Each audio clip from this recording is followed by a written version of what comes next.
All rise, please. Hear ye, hear ye, hear ye. The District Court of the 4th Judicial District of the state of Minnesota is now in session. The Honorable Carrie Meyer presiding.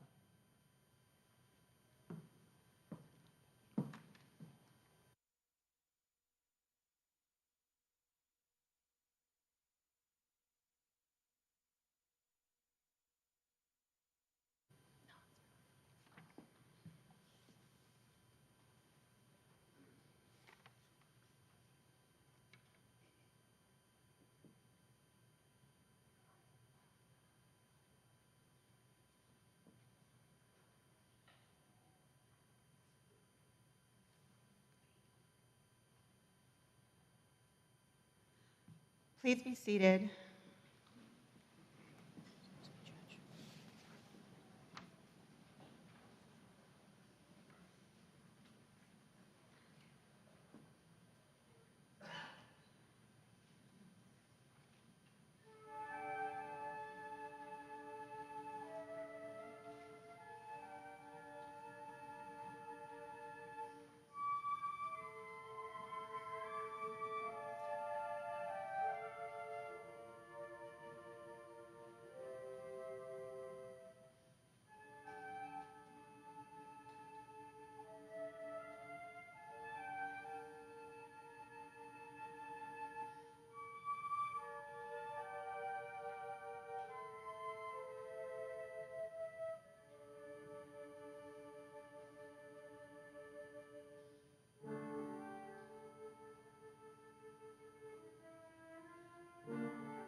Morning. My name is Carrie Meyer, and I have the honor of being the Chief Judge of the Hennepin County District Court currently. This event is an official session of the District Court. Thank you for joining us for the 2025 Hennepin County Bar Memorial, where we honor and remember the members of the local bar who passed in 2024. I appreciate that your loss is still raw for many of you. It is our intention that hearing about and reading about the lives of your loved ones will help your healing process. Louise Barrett is one of our co-chairs of the Bar Memorial Planning Committee.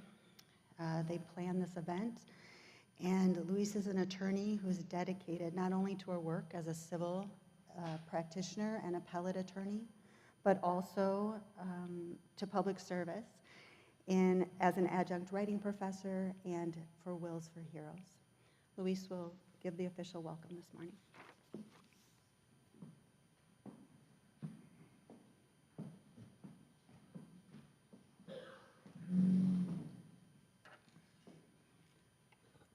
Good morning. On behalf of the Hennepin County Bar Association, I want to welcome you to this year's Bar Memorial. There have been memorials in Hennepin County going back to the 1830s, with the earliest written memorials beginning in about 1879. From that time, and for each year until the present, the Bar Memorial has functioned as a bring you some comfort today. Remember me. To the living, I am gone. To the sorrowful, I will never return. To the angry, I was cheated. But to the happy, I am at peace. And to the faithful, I have never left. I cannot speak, but I can listen. I cannot be seen, but I can be heard. So as you stand upon a shore, gazing at a beautiful sea, remember me. As you look in awe at a mighty forest and its grand majesty, remember me. As you look upon a flower and admire its simplicity, remember me. Remember me in your heart, your thoughts, your memories of the times we loved, the times we cried, the times we fought, the times we laughed. For if you always think of me, I will never be gone. For the families, friends, and colleagues of the 74 individuals we remember today, we are sorry for your loss. May this program today prompt lasting memories and bring you peace.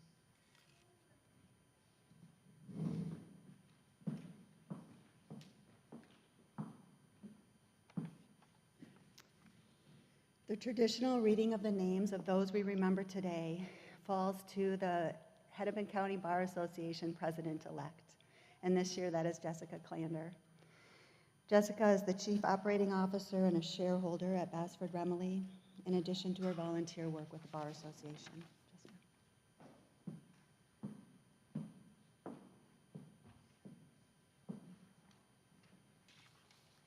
Good morning. It is my privilege and honor to be here today with you and to read the names in this time-honored tradition, and I will read those names now. Michael Offit, the Honorable Peter Albrecht, John Alexis, William Anderson, Martin Adelot, Larry Bale, Larry Bakken, Gerald Bergfolk, Jack Chestnut, Paige Donnelly, Vincent Ella, Deborah Ellingbaugh, Christopher Elliott, Ron Erickson, Peter Erlander, Joseph Friedberg, James Michael Hamilton, Amelia Hartman, Edward Joseph Hayward, Edward Guy Heilman, Charles Hoffman, David Holes, Mike Hutchins, Alan Johnson, Eugene Johnson, Kenneth Johnson, Keith John Kerfeld, Bradley Cragness, Lee Labor, Daniel Latham, Richard Laudevere, Andy Lee, Robert Lee, Stuart Loper, Stephanie Loshing, Ronald Lund, William Roger McGran, Paul D. McRoberts, Alban Medved, Robert Milovitz, Fred Morrison, Kathleen Murphy, John Nillis, James O'Brien,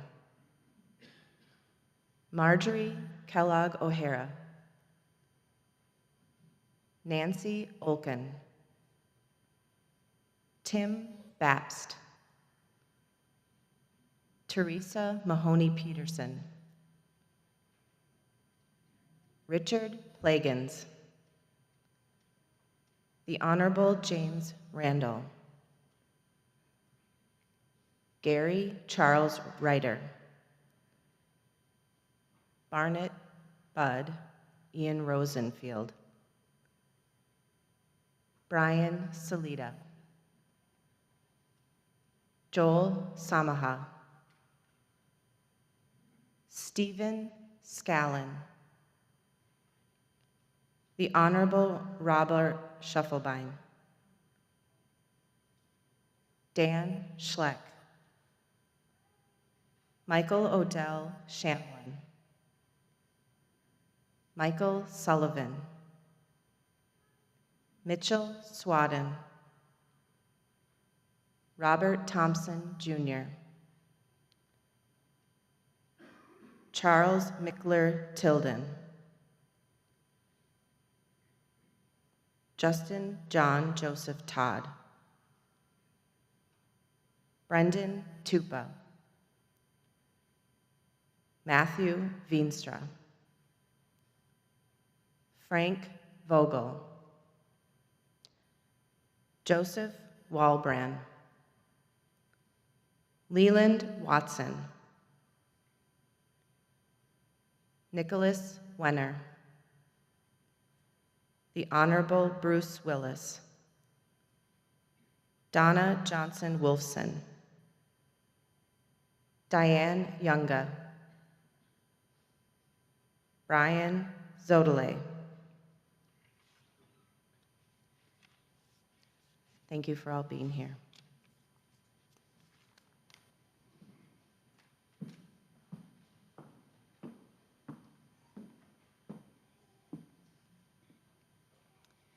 The current HCBA president, M. Boulay, will share remarks about those who are being memorialized today.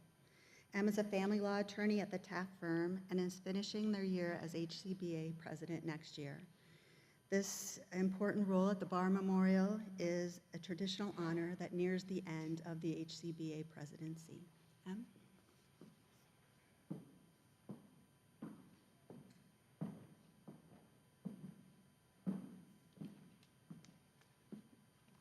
Thank you, Your Honor. Good morning. Together, we're here today to remember the loved ones we said goodbye to in the last year. In that sense, we've come together to grieve our loss. These attorneys loved and were loved by their families, by their friends, and by their community. They were loved by all of you, and their absence from our lives leaves us with a profound sorrow.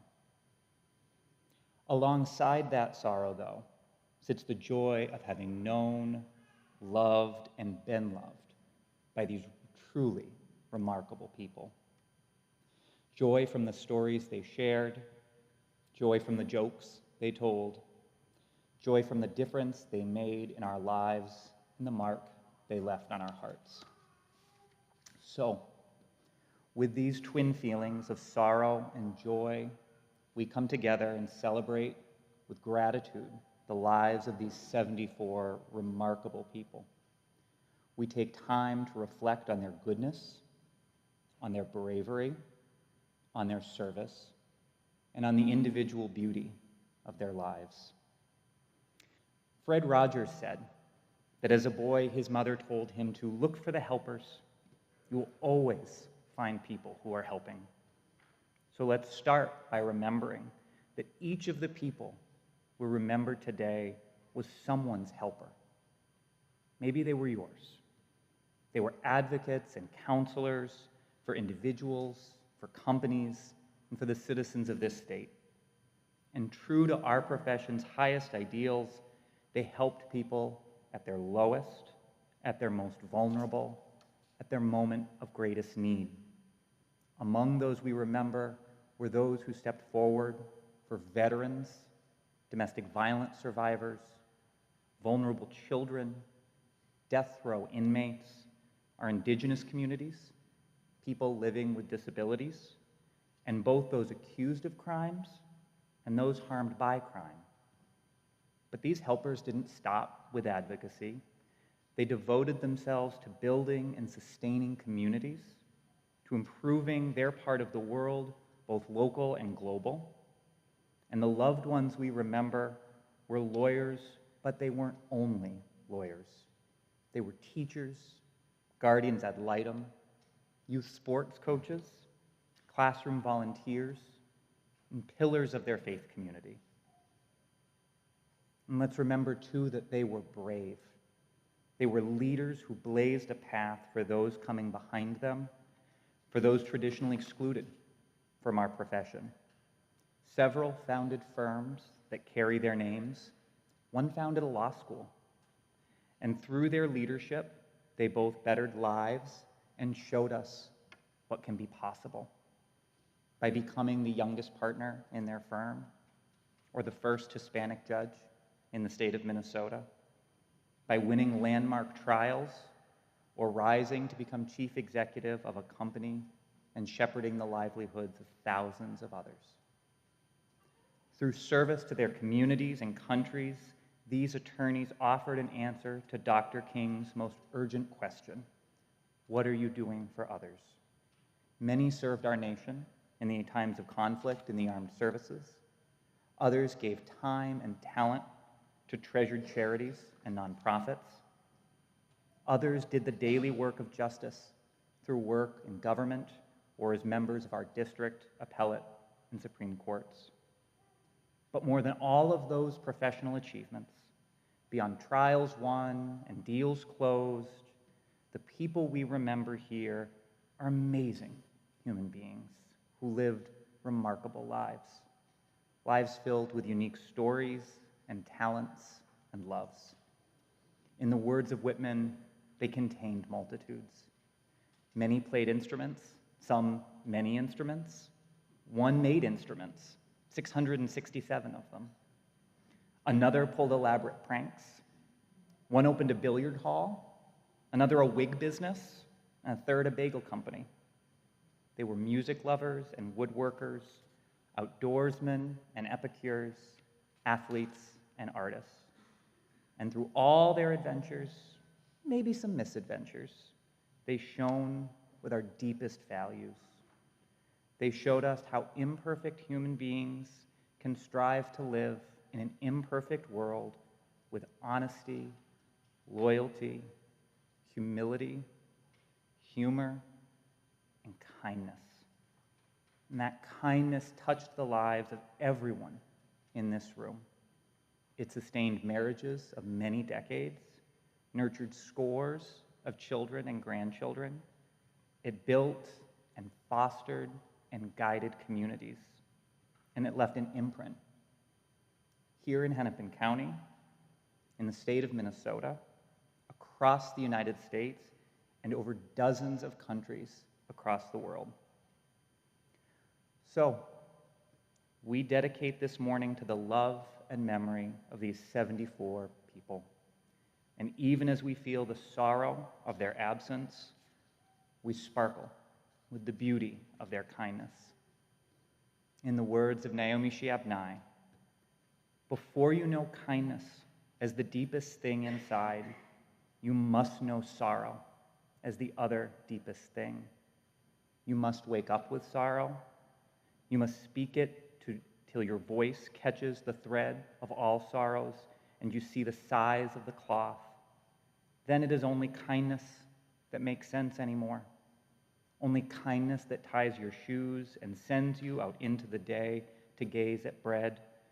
Only kindness that raises its head from the crowd of the world to say, "It is I you have been looking for," and then goes with you everywhere, like a shadow or a friend. Thank you, and may the memories of your loved ones be a blessing. Now I'd like to introduce the speaker will be giving our memorial remarks. Rob Vischer became president of the University of St. Thomas on January 1st, 2023, after serving as the interim president and previously dean of the law school after joining the faculty in 2005. President Vischer holds a bachelor's from the University of New Orleans, a JD from Harvard Law School, where he's editor of the Harvard Law Review, and before academia, he practiced in corporate litigation and clerked for 3 federal judges. In his current role, President Vischer has advanced the university's key priorities while reinforcing St. Thomas's commitment to its mission of whole person formation and fostering community connection, launching the Claritas Initiative to promote truth, beauty, and goodness. Most important, a central tenet of President Vischer's leadership is helping the university community aspire to ensure that every member of St. Thomas experiences without exception a feeling of being seen, known, and loved.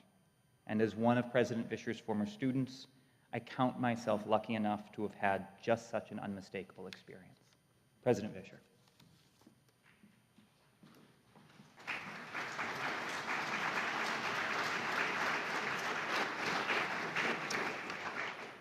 Thank you, Em.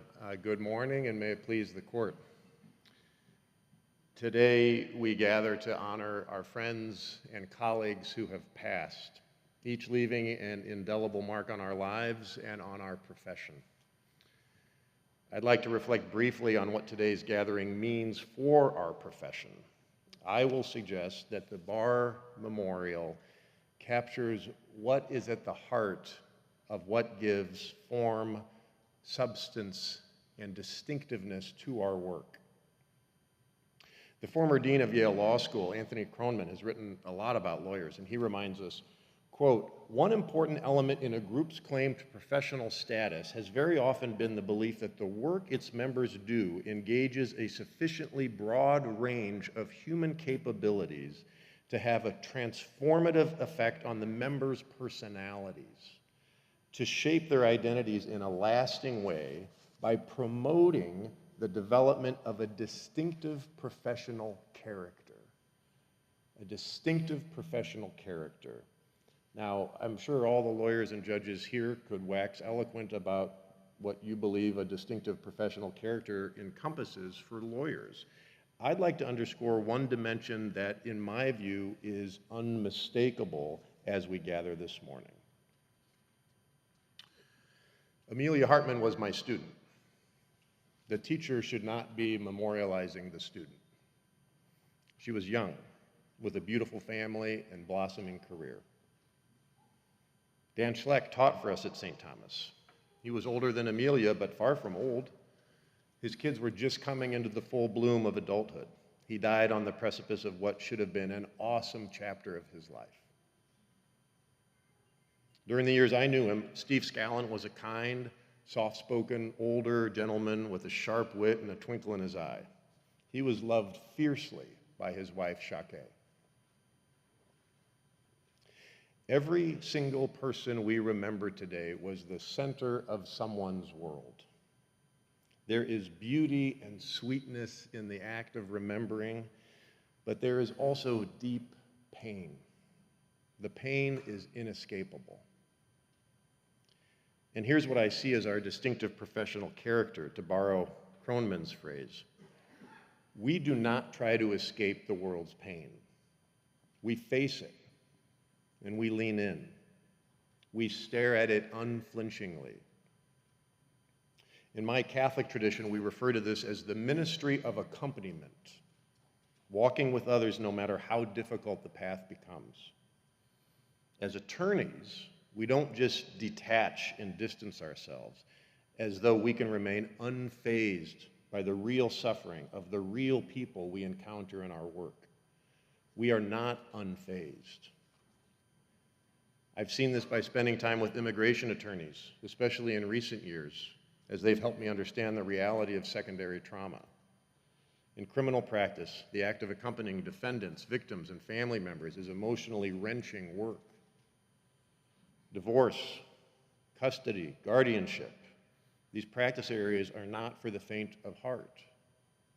Employment conflicts are often steeped in misunderstanding and marginalization.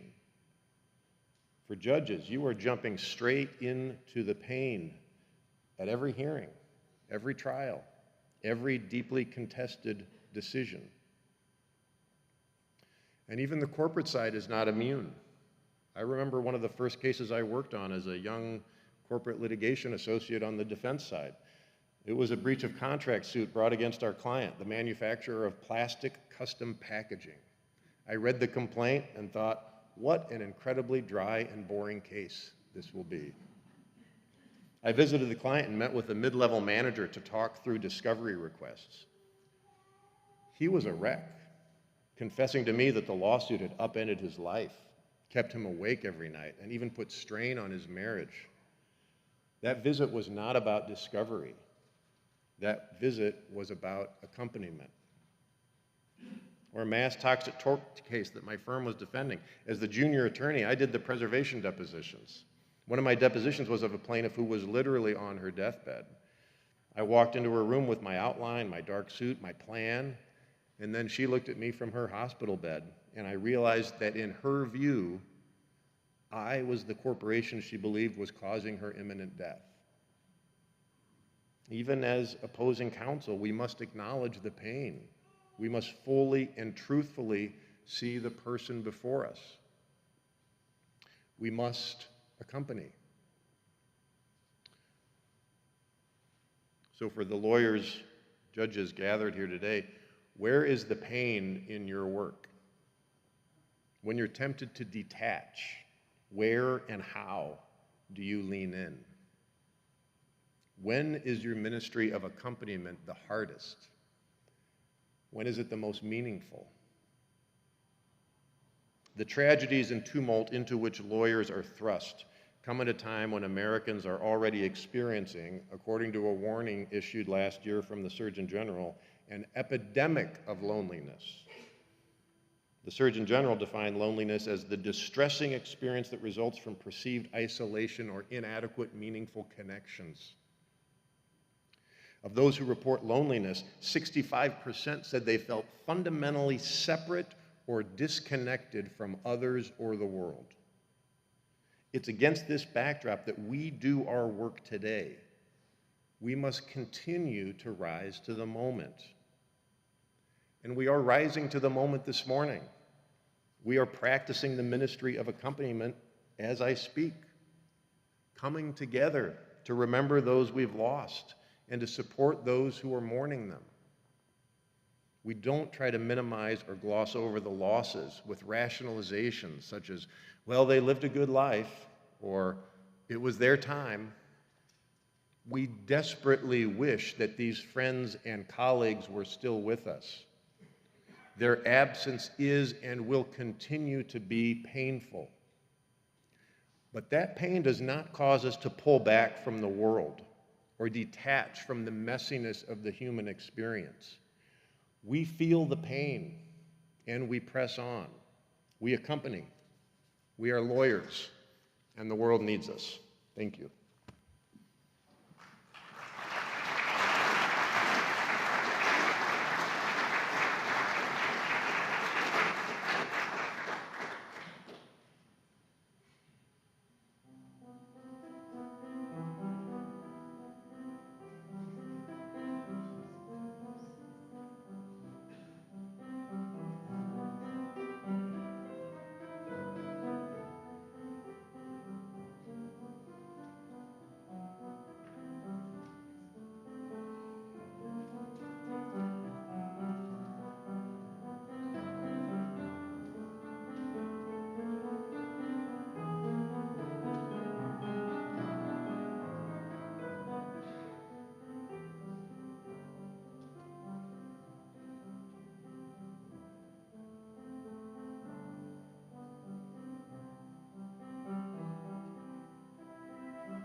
it please the court, on behalf of the Hennepin County Bar Association, its staff, and the members of the Bar Memorial Committee, it is my honor to move that the court accept into its archives this 2025 memorial booklet, which is a permanent memorial to the lives of the colleagues, friends, and loved ones we remember today and always.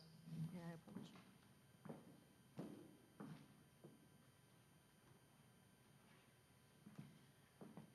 Booklets will be available in the reception area as you leave. Anyone else can request a copy from Sabrina Sands at the MSBA. An electronic version will be posted next week on the website. Thank you.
Thank you again for attending this year's Bar Memorial. Families, we hope that you know how important your loved ones' contributions and legacy to the legal profession are to all of us. And for those of us who knew your loved ones only in their professional capacity, it is such an honor to get to learn more about their personal lives and the passions that they held outside of the courtroom and their offices. I appreciate the time that each of you took to write the memorials that are in this booklet. Please pick up a copy. There's so much good stuff in here about the people that we all worked with and love.